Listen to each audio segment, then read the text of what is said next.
Bueno, buenas noches. Finalmente se murió Bergoglio. Algunos opinamos que él ya tenía muerto un ratito y que nada más vieron el modo de anunciarlo. Hay algunas tomas que hicieron algunos turistas dentro del Vaticano donde se vio a su santidad Francisco, que lo llevaban en silla de ruedas pero sin cánula nasal, lo cual tiene sus bemoles. Y las fotos de quien está en el catafalco, si ya las vieron, tienen algunas zonas muy destruidas. Entonces aquí hay algo raro, pero no nos metamos en eso. Algunos están echando las campanas al vuelo porque, oh, por fin ya se murió este que estaba acabando con la Iglesia Católica y el cielo nos mandará un Papa Santo. Señores, ¿qué más da si fuera santo? Digo, qué bueno, ojalá fuera santo. Nos bastara para la Iglesia Católica con que fuera ortodoxo. Hay quienes creen que la santidad y la ortodoxia no tienen que ver la una con la otra. No. No puede haber santidad si no hay ortodoxia. Hay quienes creen que de entre los conciliares pueden salir santos. No. De los conciliares no puede salir santos porque no son ortodoxos. Entonces, ¿cuál se acabó la pasión de la iglesia? No, hombre. Para empezar, ustedes no son la iglesia y Jesucristo nuestro Señor dijo que tenía que haber problemas como nunca los hubo ni los habrá jamás. Persecuciones como nunca las hubo, ni las tribulación como nunca la hubo, ni la habrá jamás. Y por lo que veo, eso todavía no llega. Ahora, vamos a empezar por el principio. Su Santidad Pío IX inaugura el Concilio Vaticano, el único que ha habido, en 1869. En la cuarta sesión, el 18 de julio de 1870, publican la Constitución Dogmática Pastor Eternus.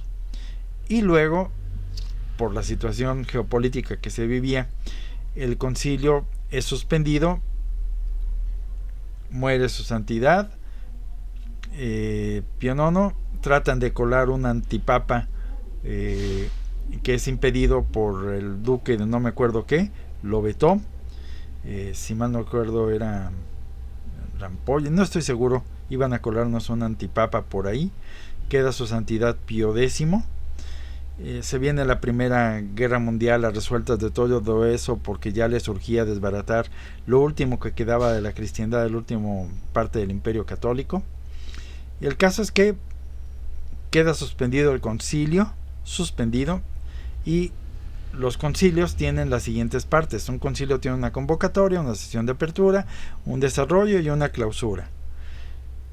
Se suspendió en el desarrollo de los trabajos del concilio, entonces nunca se clausuró. El concilio quedó abierto, igual que sucedió con el Concilio de Trento, que lo suspendieron un montón de veces, luego lo retomaban y ahí seguían con el Concilio de Trento. Si mal no recuerdo, bajo 3 papas siguió el Concilio de Trento, hasta que finalmente lo clausuraron. Luego llega el falso papa de Juan XXIII, el buen papa, y este señor decide aperturar un concilio. El asunto es, aquí ya se nota que esa cosa no era la Iglesia Católica, porque la Iglesia Católica hubiera continuado el concilio que quedó suspendido, no hubieran iniciado uno nuevo. O sea, en el peor de los casos hubieran dicho, ok, damos por clausurado como haya quedado el Concilio Vaticano y nos aventamos con otro. Pero ni siquiera eso dijeron, vamos a aperturar un concilio. Borrón y cuenta nueva. Si existía un Concilio Vaticano, nos vale, este ya es nuestro asunto, nosotros ya no tenemos que ver nada con el concilio que estaba vigente. Aquí vamos a plantear la primera piedra de lo que es nuestra nueva iglesia conciliar. Dentro de esa iglesia conciliar, entonces, llega nuestro buen amigo Ratzinger y tras algunos años, con todas las presiones que ustedes quieran y todo el turbio manejo que se hace ahí tras los muros de Roma, este señor dice, dizque renuncio, pero no renunció. Esta es la declaración de Ratzinger y él dice que renuncia al ministerio.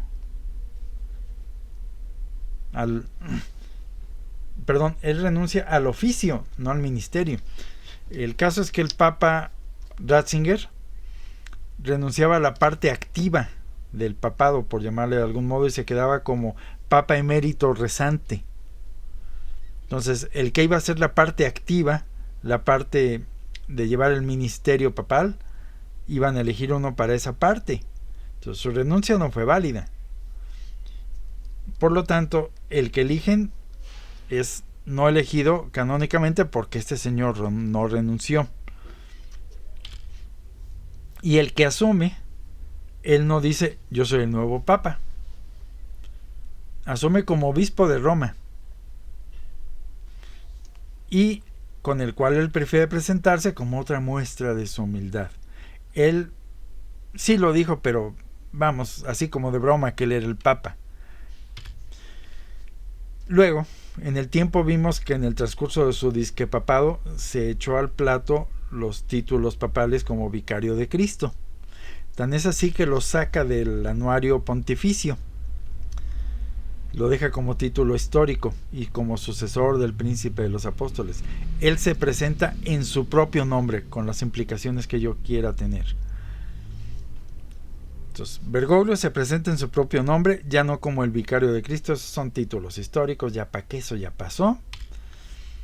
En su funeral, al final, vemos que él no, por su humildad, no quiere recibir los honores del Papa, no lo entierran donde todos los papas, y por lo tanto rompe con lo que era el protocolo del papado.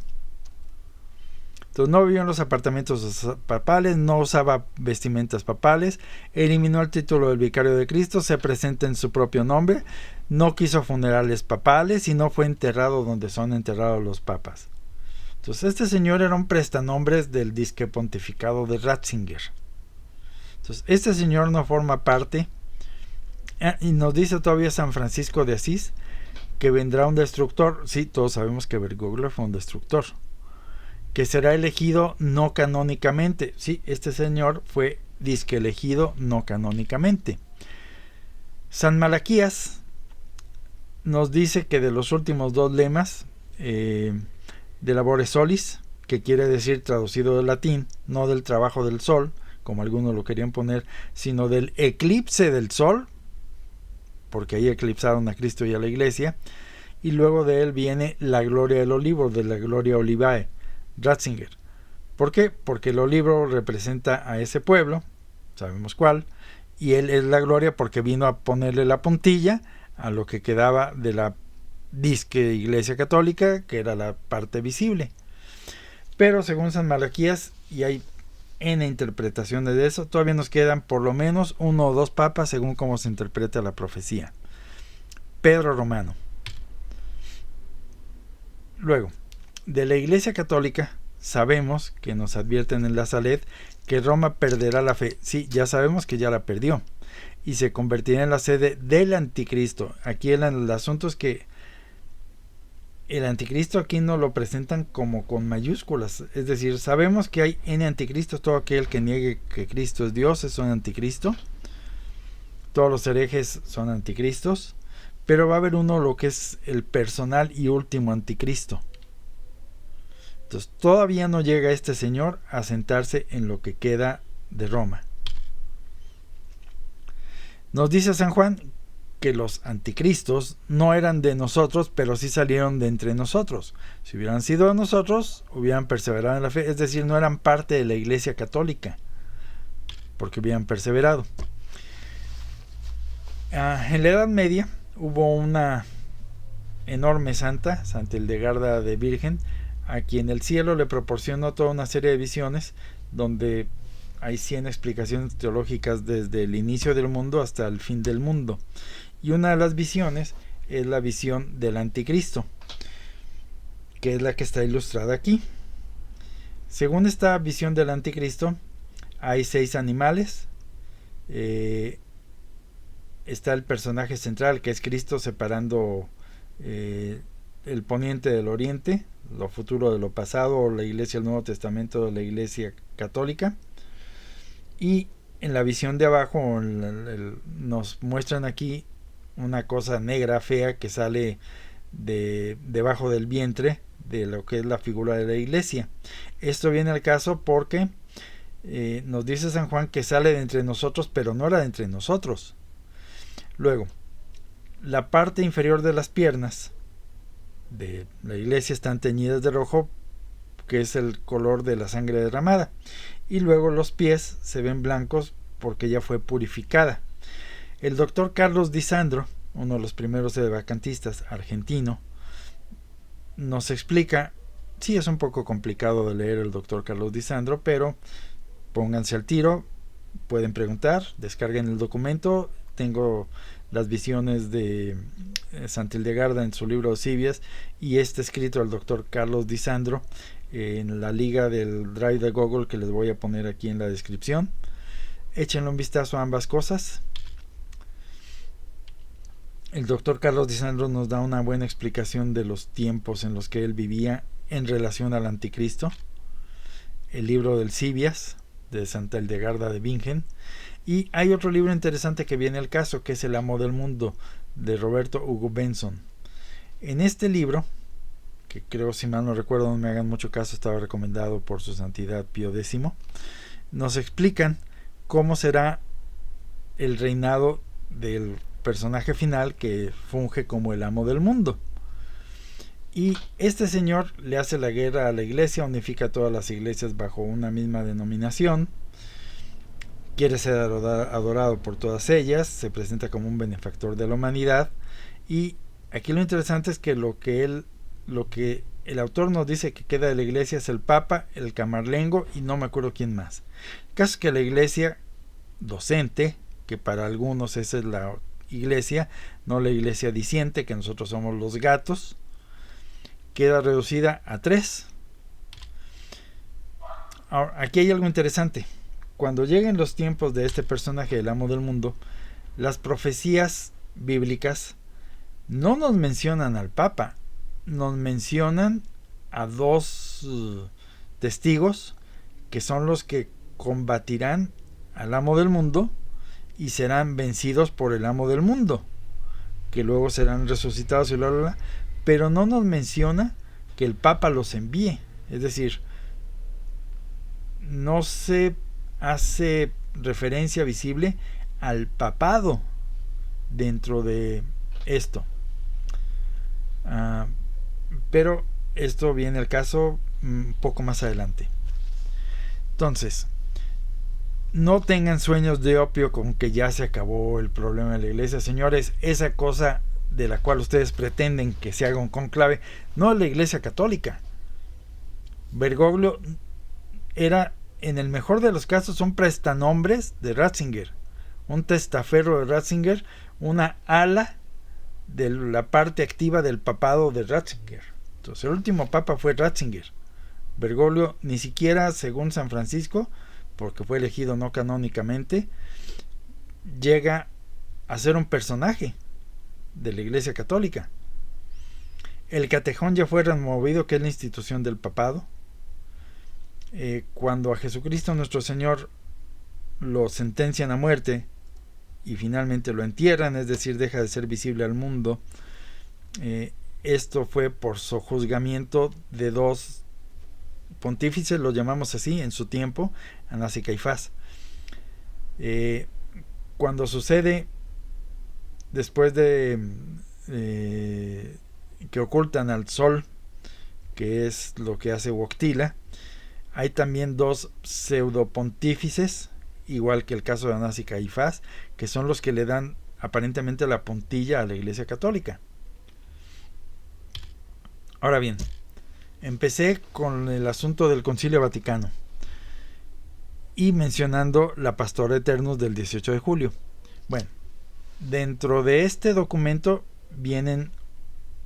es una constitución dogmática porque declara algunos dogmas, y los dogmas, para fin de asegurar que sean creídos por la cristiandad, están protegidos por cánones, y el canon de uno de los cánones de la constitución dogmática Pastor Eternus nos dice: por lo tanto, si alguno dijera que no es una institución que del mismo Cristo el Señor, es decir, por derecho divino, que el bienaventurado Pedro tenga perpetuos sucesores en su primera en toda la iglesia, o que el romano pontífice no es el sucesor del bienaventurado Pedro en este mismo primado, sea anatema, es decir, está excomulgado todo aquel que no crea que Pedro tenga perpetuos sucesores. Hay muchos disque sedevacantistas, y digo disque porque ellos dicen que ya quedó, que ya no hay en la Iglesia Católica institución, órdenes válidas. Dan por descontado, por ejemplo, las órdenes de incluso del propio Lefebvre, y obviamente las de Monseñor Tuc, que son las disque quedan vigentes hoy en día. Disque, porque sabemos que las de Monseñor Lefebvre tienen una serie de problemas. No me meto ahorita aquí, pero todo aquel que no crea que la iglesia debe tener todavía sucesores mientras esté sobre la faz de la tierra, no forma parte de la iglesia, está excomulgado por esta constitución dogmática. Entonces, los católicos debemos de creer a fuerzas, porque si no, no somos católicos, que mientras la iglesia esté en este mundo, la iglesia militante esté en este mundo, debe tener papas, punto. Ha de haber a chaleco papas mientras esta iglesia está en este mundo. Oye, ya tenemos 70 años de interregno, no ha habido papas. Sí, ¿y qué tiene que ver? La iglesia es la institución perfecta, y por lo tanto Jesucristo nuestro Señor debió de validar los medios para que ésta pueda tener perpetuos sucesores elegidos según los métodos de la iglesia. No, porque hay algunos que creen que va a bajar Cristo mismo y poner otro papa, o que va a bajar San Pedro y va a nombrar otro papa. No. Jesucristo nuestro Señor, como dueño de la iglesia, puede hacer lo que se le pegue la gana, sí. Y puede hacer milagros, sí. Pero él ya dictó las reglas del juego para la elección de los papas. Son los propios electores los que eligen al siguiente papa. Ahora bien, un lector tiene una duda respecto a que quién elige al papa. Bueno, para empezar, desde la muerte de Bergoglio, espérenme, aquí el problema es que mucha gente está pensando en el siguiente cónclave como si fuera algo importante para los católicos.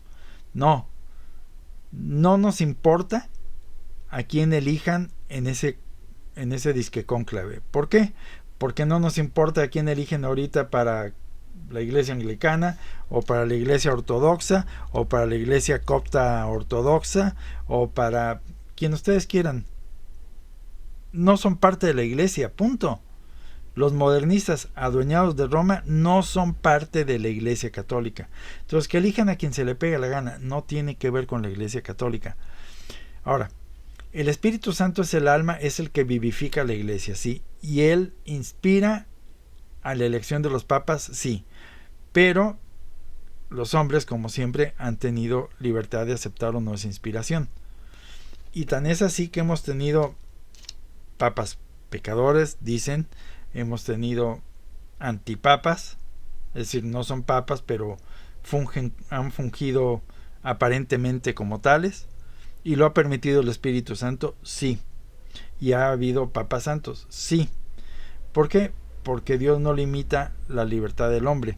El asunto es que Dios se las ingenia, o en su poder, no es que se las ingenie, para que finalmente las cosas salgan como Él dice.